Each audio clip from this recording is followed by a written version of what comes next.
नमो अर्हंताणं, नमो आयर्याणं। आज हम बात करेंगे शत्रु कौन। उत्तराध्ययन सूत्र के 23वें अध्याय की 38वीं गाथा में बताया गया है, एकप्पा अजिये सत्तु कसाया इंद्रियाणिय तेजिणित्तु जहानायं विहरामि अहम मुनि। इस गाथा में बताया गया है कि एक न जीती हुई आत्मा शत्रु है, कषाय और इंद्रियां शत्रु हैं। हे मुनि, मैं उन्हें जीत कर नीति के अनुसार विहार कर रहा हूं। मुख्य बात है कि हम किसको अपना शत्रु माने। व्यवहार जगत में जैसे कहा जाता है कि इसने मेरा काम बिगाड़ दिया इसलिए ये मेरा शत्रु है, ये मुझे हराना चाहता है, ये मुझे नीचा दिखाना चाहता है इसलिए मेरा शत्रु है। लेकिन असल में हमारा शत्रु कौन है, इस पर यदि विचार करें तो इस गाथा में बताया गया है। मैं इस गाथा का प्रसंग भी आपको बता देती हूँ। श्रावस्ती नगरी के तिंदुक वन में पार्श्वनाथ की परंपरा के श्रमण केशी विराज रहे थे। भगवान महावीर के प्रमुख शिष्य गौतम स्वामी भी श्रावस्ती पधारे। गौतम स्वामी केशी श्रमण से मिलने के लिए तिंदुक वन में गए। दोनों महान संत अपने शिष्यों के साथ बैठे। दोनों में काफ़ी बातचीत हुई, काफ़ी जिज्ञासाओं का समाधान हुआ। ये जो गाथा कही गई उसका प्रसंग भी उसी वार्तालाप से ही है। केशी श्रमण ने पूछा, गौतम, तुम उत्तम प्रज्ञा के धारक हो, ये बताओ कि शत्रु कौन कहलाता है। गौतम बोले, अध्यात्म के क्षेत्र में बाहर का कोई शत्रु नहीं है, होता भी नहीं। एक अपनी न जीती हुई आत्मा ही हमारी शत्रु है। इंद्रियां और कषाय भी हमारे शत्रु हैं। मैंने अच्छी तरह से जाना है, अच्छी तरह से देखा है और मैंने इनको जीता है। उनको जीत करके मैं अपनी चर्या में, मैं अपनी साधुचर्या में हमेशा आनंद मंगल में रहता हूँ। गौतम ने कहा, इनको मैंने जाना है, ये मेरा अनुभव है, मैं इनको जीत कर ही विचरण कर रहा हूँ, आनंद से निश्चिंत होकर अपना जीवन जी रहा हूँ। केशी और गौतम के इस संवाद में बड़े रोचक प्रश्न उठाए गए हैं, लेकिन यहाँ प्रसंग है कि हमारा वास्तविक शत्रु कौन है। तो एक न जीती हुई आत्मा। न जीती हुई आत्मा का मतलब है जो असंयम से, जो निगेटिव भावों से भरी हुई हमारी आत्मा है, या वो चित्त जो विषय विकारों में, कषायों में, आकांक्षाओं में, इन सब में रहता है और इन्हीं से प्रेरित होता रहता है। कोई भी काम करेंगे, मन में निगेटिव भाव का मतलब, हम केवल नकारात्मक सोच का मतलब ये नहीं है कि हम हरदम किसी को दुख देने का, दूसरों को कष्ट देने का, या दूसरों को नीचा दिखाने का, या दूसरों को हानि पहुंचाने का, केवल ये निगेटिव भाव नहीं है। निगेटिव भाव में वो भी भाव हैं जो कर्मों के बंधन करते रहते हैं।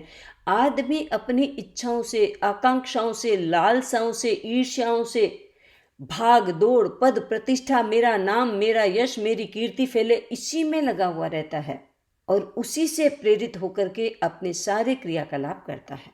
इसलिए जो आत्मा इन भावों से भरी हुई होती है वो आत्मा असंयमित आत्मा है, वो आत्मा अनुशासन में नहीं है।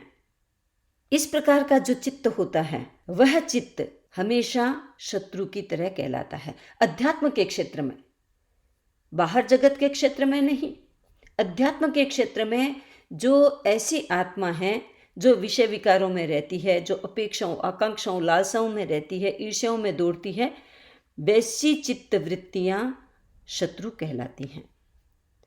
महत्वपूर्ण है कि हमारा चित्त किस संगति में रहता है, किसकी संगति में रहता है, उसके दोस्त कौन हैं, उस पर किसका रंग चढ़ा हुआ है, किसका संग लगा हुआ है उसे। बाहरी दुनिया में भी संगति का बहुत असर होता है, तो आत्मा पर भी संगति का बहुत असर होता है। आप अपने बच्चे को देखते हैं, उसके कौन से दोस्त हैं। जब उसके दोस्तों की भीड़ होती है तो माँ बाप ये देखना चाहते हैं कि मेरा बच्चा किसकी संगति में है, उसके किस प्रकार के दोस्त होते हैं, वो किस प्रकार के दोस्तों के साथ रहता है। जागरूक रहते हैं माँ बाप।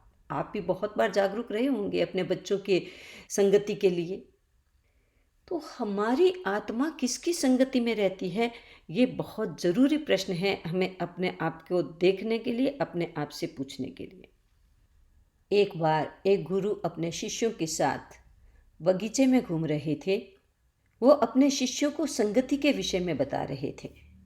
चलते चलते उन्होंने देखा एक गुलाब का पौधा फला है, बहुत सारे फूल हैं उस पर और बहुत सारी पंखुड़ियां नीचे भी गिरी हुई हैं।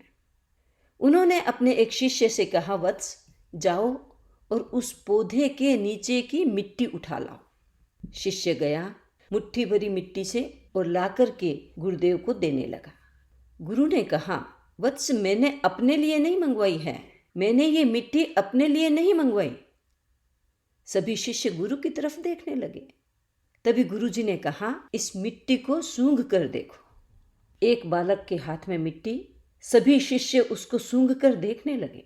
शिष्य बोले, गुरुजी इसमें तो गुलाब की बड़ी अच्छी खुशबू आ रही है। गुरुजी ने कहा, शिष्यों जानते हो इस मिट्टी में इतनी खुशबू क्यों आ रही है? बच्चे सोचने लगे, विचार करने लगे कि आखिर ये मिट्टी में खुशबू कहाँ से आई। गुरु ने कहा, इस मिट्टी में इसलिए गुलाब की सुगंध आ रही है क्योंकि इस मिट्टी पर गुलाब के फूल टूट टूट कर गिरते रहते हैं। धीरे धीरे ये इसी मिट्टी के साथ घुल मिल जाते हैं, तभी मिट्टी में गुलाब की खुशबू आती है। ऐसे ही हमारा जीवन होता है। अच्छे लोगों के साथ रहते हैं, उनके साथ घुल मिल जाते हैं, अच्छी बातें करते हैं, तो गुलाब के पंखुड़ियों की तरह वो अच्छी बातें हमारे जीवन में भी उतर जाती हैं और धीरे धीरे वो बातें हमारे अंदर इस प्रकार से घुल मिल जाती हैं कि हम और अच्छी बातें एक में खो जाते हैं। तो हमारे भीतर कोई छोटा सा भी कोई दोष होता है, वो निकल जाता है और उसकी जगह अच्छी बातें लेती रहती हैं। हम बात कर रहे थे कि न जीती हुई आत्मा हम किसे माने। न जीती हुई आत्मा वो है जिस आत्मा के भीतर, जिस चेतना के भीतर कषायों की बिरादरी बसी हुई है, पूरा का पूरा परिवार बसा हुआ है। कषायों का ददिहाल ननिहाल सब कुछ वही है। ऐसी स्थिति में आत्मा अपनी निजी पहचान में कैसे रह सकती है? इसके लिए हमें एक काम करना है। हम अपनी विवेक चेतना को ये कहें कि वो कषाय वाली चेतना को ये बताएं कि ये तुम्हारा रियल परिवार नहीं है।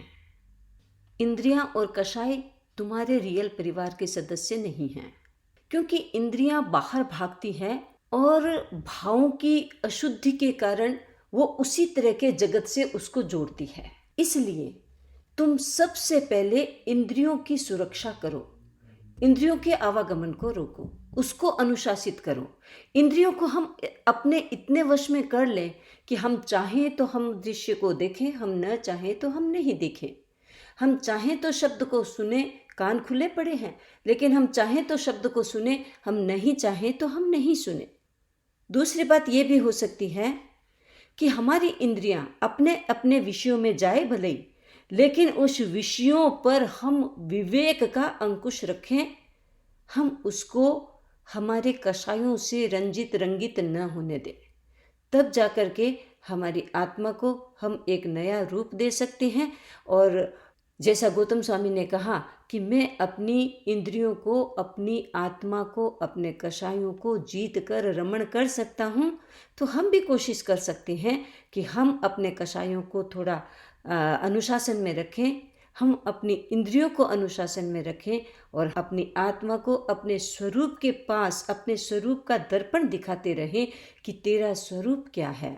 ये बात हम अपनी चेतना को, अपने चित्त को पूछते रहें, अपने आत्मा को पूछते रहें, तो हम भी एक दिन अपनी आत्मा को सुंदर स्वरूप में निखार कर उसी के साथ आनंद से रह सकते हैं। इसी बात के साथ ओम अरहम।